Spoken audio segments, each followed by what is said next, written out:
Hey guys, it's Marco again, and today it is finally time for some PvP. This will be more of an introductory video on talents, stats, opener and some other stuff. So you aren't running something which isn't very good. I won't go over the meme builds, which you can find on YouTube, like Pyroblast, One Shot and so on. Also, just a short disclaimer, I'm not a pro PvPer, I just do PvP in order to get better gear. So I may have some mistakes, but let's get started. First, for the normal talents. You can either run Firestarter or Searing Touch in the first row, but I prefer Firestarter for most of the scenarios, because most of the fight you will be casting fireballs and pyros on healthy targets. Searing Touch is fine if you're missing some execute damage and you and your partner aren't able to finish the target. But usually that's not the issue for me. For the second row of talents, most of the people go with Shimmer, since you can catch healers off guard with Dragon's Breath and Sheep with Shimmer. But for additional tankiness, you can run Blazing Soul or Blast Wave. Blast Wave works extremely well against melee classes. I love to use Blast Wave against rogues. I will have my blink so I can remove a stun, so they can't one-shot me in the stun. Overall, I will still prefer Shimmer. In the third row, we were usually running Incanter's Flow, but with the changes to Rune of Power, you will instantly drop it as soon as you press Combustion. The new Mage builds kinda run about getting fast combustions, so it's optimal that you run Rune of Power. In the fourth row, you definitely want to go with Flame On, and the case is pretty much closed.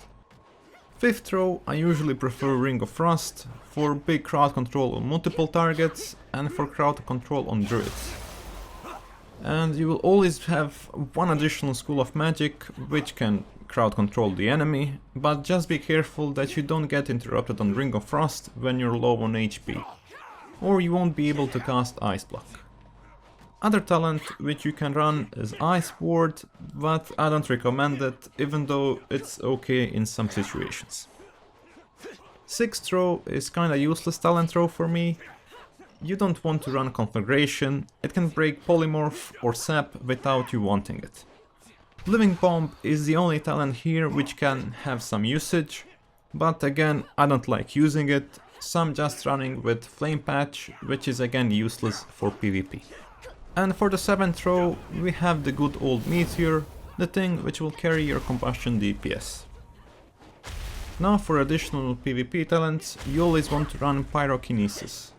This talent is bread and butter of PvP mages, and you'll have to change your PvE mindset a bit, that you don't press Scorch when you need to run. Just stay put and finish your fireball cast to reduce the cooldown of combustion, and try not to cast a lot of Scorches. Second talent, which I almost always run, is Tinder. It just makes your fireball a very fast cast and it will do more damage. This just goes great with reducing combustion cooldown, and it will activate quite often, since they are part of the fight in which you want to do a reset and so on. Third talent slot is the most versatile one. You can go with the good old Greater Pyroblast or G-Py, but I don't like running it in Shadowlands, since now it has a cooldown, and I prefer to cast fireballs to reduce my combustion cooldown. I would probably run Greater Pyroblast in some comps like Double Mage or something like that, in which G-Py creates a big amount of pressure on the enemy team. G-Py is also great when you are left in 1 vs 1 situations. Flame Cannon is one of my go-to talents, but I sometimes regret not taking G-Py in some situations. I like the tankiness and a small damage boost of the Flame Cannon. Prismatic Cloak is one other option, and it's quite good against bursting classes like Boomkins, but nothing is going to save you from Convoke unless you have an interrupt. The last talent option is Kleptomania, and I always run this when I'm against a mage or against a druid.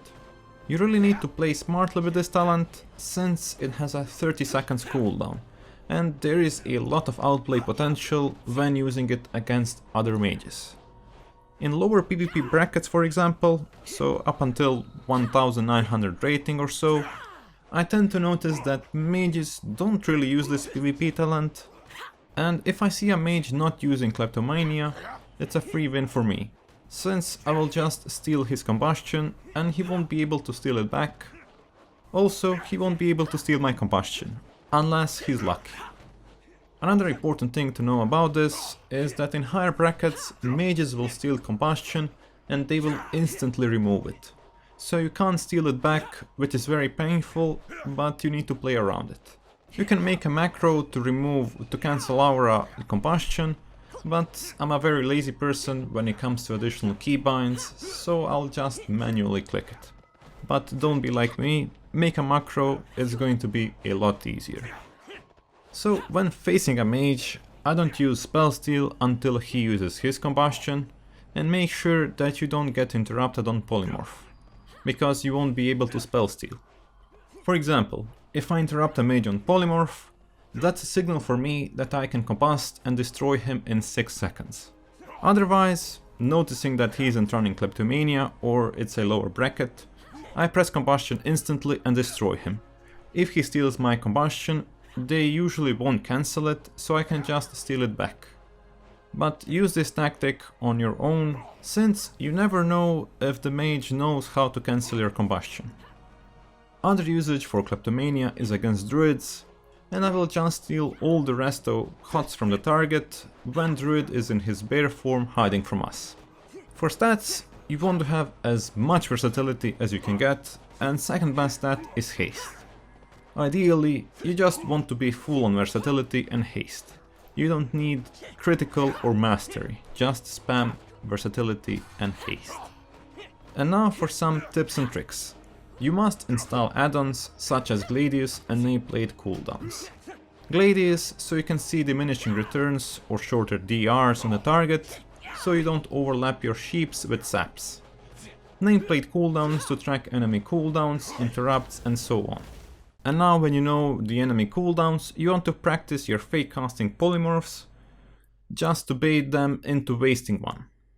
Baiting the interrupts will come naturally the more you play.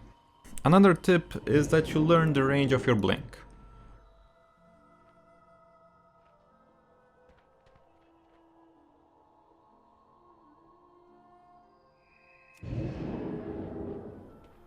Use Shimmer plus Dragon's Breath to surprise a healer in order to safely sheep him, and no one can actually react to that.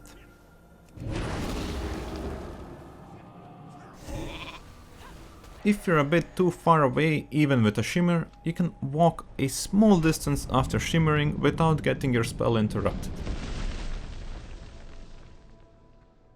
Another great tip is that you can practice a distance on which you can put a target into polymorph, then start casting G-Pie, and while your G-Pie is flying, cast Ring of Frost on the target location in order to get them frozen as soon as they take damage. They won't even have a millisecond to react to it. You can spell steal Paladin's Hand of Freedom so you can safely root them. Also, you can spell steal Holy Paladin's Divine Favor, which may result into interrupting his Holy Light cast and nuking him. Have focus macros and focus target counterspells, focus target polymorph and focus target greater pyroblast. Enemy players usually don't expect getting hit if they aren't targeted. But again, this is more advanced tactic, which I don't usually use, because I'm super lazy when it comes to adding new keybinds. But if I start taking PvP seriously, I'll take some time to get them. One last important tip which comes into my mind is that you have to fake cast polymorphs on priests, since they can damage themselves with Shadow Word Death and they will usually break polymorph at it. So pay attention to that, you're going to see a particle effect and you know that you can safely polymorph them.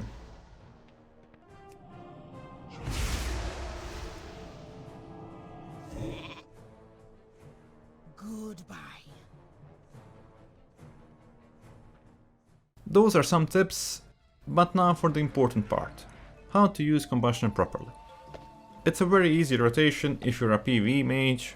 You just throw Meteor, pop your combustion, do 2 Fire Blasts, Pyroblast, plus Fire Blast into Pyroblast, and that's pretty much it.